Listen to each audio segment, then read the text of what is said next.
লেফিং দিতে হবে মাঝ মিডিলে অল্টারনেট করে। তারপর আমরা আরো শিখছি কলমে কয়টা করে রিং লাগে। আমরা 21টা করে রিং সবাই মুখস্থ করছি যে 21টা করে রিং লাগে।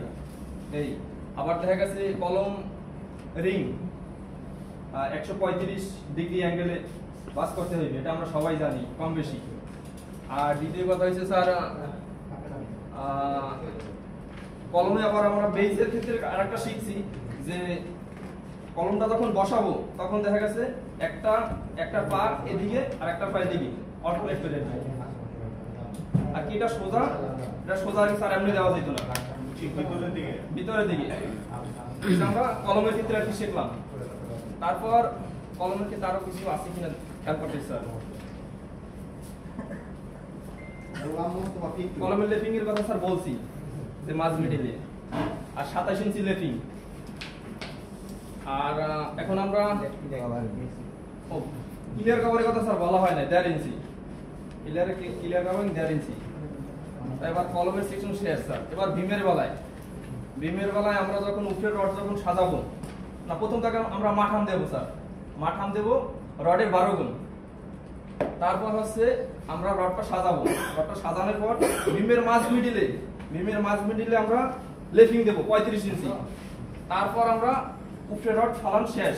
তারপর নিচের বেলায় গেলাম, নিচের বেলায় দেখা গেছে আমরা বিমের 2 গুণ পর আমরা লেফিং দেবো 27 ইঞ্চি। আর বিমের ক্লিয়ার কভারিং তো 1.5 ইঞ্চি, আমরা সবাই কম বেশি জানি। আর রিং এর ক্ষেত্রে তো আগেই আমি বলছি কলমের বেলায় যে রাউন্ডটা 135 ডিগ্রিতে বাস করতে হবে যাতে আমরা টপ রডটা যাতে না বাজে। এই আমার বিমে আর কি বাকি রইল?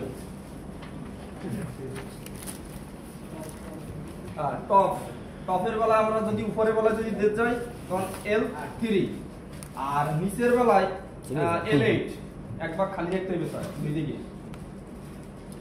বিমের বেলা আর কোনো বাকি আছে কিনা স্যার মনে করতেছি।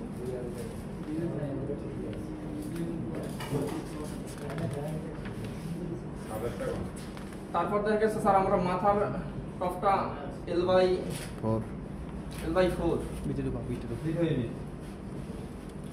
এবার স্যার আমরা ছাদের বেলায় যাই। ছাদের বেলায় স্যার ক্লিয়ার কভারিং প্রথমে আর 3/4 আর কি আমরা যেটা বলি, কিন্তু আমরা 1 ইঞ্চি দিয়ে থাকি স্যার। কিন্তু এবার দেখা গেছে আমরা যদি যখন রড ফালাবো তখন দেখা গেছে শর্ট ডিরেকশনে আমরা রডটা ফালাবো। তারপর হচ্ছে যে স্যার ক্যারিং বার আর অনেসেলাফ এবং টুয়েসেলাফ। অনেসেলাফ হচ্ছে স্যার ওই যে বললে যে খালের মতন, এটা যেটা মুখস্থ করেছি স্যার, দুই দিকে ক্যারিং হইবে। আর টুয়েসেলাফ যেটা স্যার ওটা হচ্ছে দেয়া চতুর্দিকে ক্যারিং হবে, মাঝখানে পুষ্কুনি।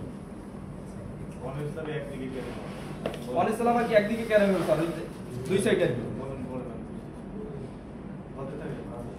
তারপর স্যার টুয়েসেলাফ তো বললামই যে চতুর্দিকে ক্যারিং হবে L4 এ, টপ হবে L3 তে। এই আর কোনটা বাকি আছে কিনা স্যার? স্যার আরেকটা বাকি আছে স্যার, L3 তে হবে টপ, কিন্তু আমাদের সাইডের বেলায় L7 এ হবে টপ না, L7 এ বাক না, এই আপনার বলুন L4 এ হবে টপ যে দিবে হ্যাঁ L4 এ আর ভিতরে সব L3 ক্যারিং হিসাব কি স্যার? ক্যারিং বার হিসাবে কি ওইটা ওলট পালট হয়ে গেছে স্যার। এটি ক্যারিং বারের সময় স্যার L4 ঠিক আছে, আর সাইডে যাইয়া L7 স্যার। এই জায়গা আমার একটু ভুল হয়েছে বলতে, আমি একদম রড মিস্ত্রি করছি স্যার। এখন দেখা গেছে আমরা রডের কেজি বাইর করা শিখছি এবং দেখা গেছে